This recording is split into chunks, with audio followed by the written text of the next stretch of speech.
వెతుకుతున్నప్పుడు ఆ మూపురానికి తగలటం లేదు భూమి, నీటితో నిండిపోతోంది ముఖమంతాను. ఒక్కసారి పైకెత్తి నెయ్యి, యజ్ఞంలో వాడే నెయ్యి ఆయన కన్ను, ఒక్కసారి ఆ కనురెప్పలు పైకెత్తి చిట్లించి ఇటు అటు గుర్రుమంటూ మెడ విప్పుతోంది, మెడ విసురుతోంది. విసిరినప్పుడు ఆ జూల్లోంచి నీళ్లు లేచి పడుతున్నాయి. మహర్షులు, చతుర్ముఖ బ్రహ్మ అందరూ వెళ్లి దాని కింద తలబెట్టారు ఆయన మించి పడినటువంటి నీటి కోసమని. ఈ కంటితో చూడరాని పరమాత్మ యజ్ఞవరాహంగా వచ్చారు ఇవాళ. ఆ నీటితో తడుస్తున్నారు. ఆయన వెతికి వెతికి వెతికి వెతికి భూమిని పట్టుకున్నారు. పట్టుకుని దాన్ని మూపు మీదకి ఎత్తుకుని ఆ రెండు దంష్టల మధ్యలో ఇరికించి దాన్ని పైకెత్తారు. పైకెత్తి ఇలా చూపించారు. చూపించేటప్పటికి ఋషులందరూ స్తోత్రం చేశారు. ఇప్పుడు మహానుభావుడు స్వయంభవ మనువు తన భార్యతో కలిసి స్తోత్రం చేశాడు. ఏమి గొప్పతనమయ్యా మహానుభావా, ఈ ప్రజలు ప్రాణులు నిలబడడానికి భూమి లేదు, రసాతలంలో పడిపోయిందంటే యజ్ఞవరాహమూర్తి వయ్యొచ్చి భూమండలాన్ని పైకెత్తావు, పైకెత్తి తీసుకొచ్చావు. ఇప్పుడు దీన్ని నిలబెట్టాలి. ఎలా నిలబడుతుంది ఇప్పుడు ఇది? దీనికి ఆధార శక్తినిచ్చాడు. నిలబడడానికి నీటిలో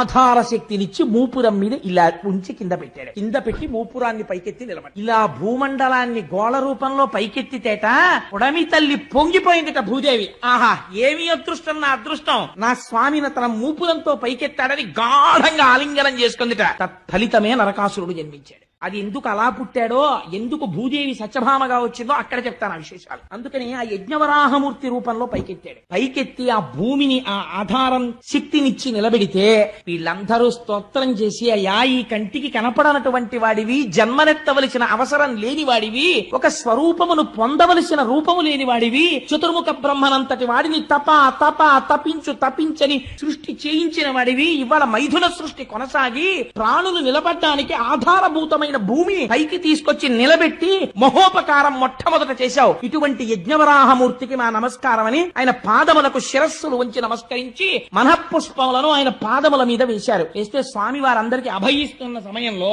ఈ హిరణ్యాక్షుడు యుద్ధానికి వచ్చాడు. ఇద్దరి మధ్య భయంకరమైనటువంటి యుద్ధం జరిగింది. ఆశ్చర్యం ఏమిటో తెలుసా అండి, వాడేం సామాన్యమైన శక్తివంతుడు కాడు. యజ్ఞవరాహమూర్తి శరీరంలోంచి నెత్తురు కారేటట్టు కొట్టాడు వాడు. ఒక స్థితిలో ఎంత చిత్రం జరిగిందంటే, హిరణ్యాక్షుడు ప్రయోగించినటువంటి గదా ప్రహారమునకు స్వామి చేతిలో గద జారి కింద పడిపోయింది. పడిపోతే వాడన్నాడు, నేను కొట్టను, గద తీసుకో, గద లేని వాడిని కొట్టను. ధర్మానికి ఆశ్చర్యపోయారు స్వామి, ఎంత ధర్మాత్ముడి ఈ ఒక్క విషయంలో అనుకుని వెంటనే సుదర్శన చక్రాన్ని స్మరించారు. స్వామికి అదో సంతోషం, వీడికి ఇంత శక్తి వచ్చిందో, బో బాగా చేస్తున్నాడు యుద్ధం అని చెప్పి. తాతగారు చూడండి, ఉట్టినే పిల్లాడితో ఇలా కుస్తీ పడతాడు, అలా కుస్తీ పడుతున్నాడు. చతుర్ముఖ బ్రహ్మగారు అన్నారు, స్వామి నీ వినోదం చాలు, మాకు భయం వేస్తోంది, వాడు నిన్ను అలా గదతో కొడుతుంటే మేము చూడలేకపోతున్నాం, వాడిని సంహరించి ఉద్ధరించు అన్నారు. ఒక అవతారం, వాడికి ఒక శాపం విమోచనం అయిపోతుంది. అలా ఎంతసేపు వాడిని ఇబ్బంది పెడతావు, కొట్టేసేయి స్వామి, వాడి తలకాయ తీసేయమన్నారు.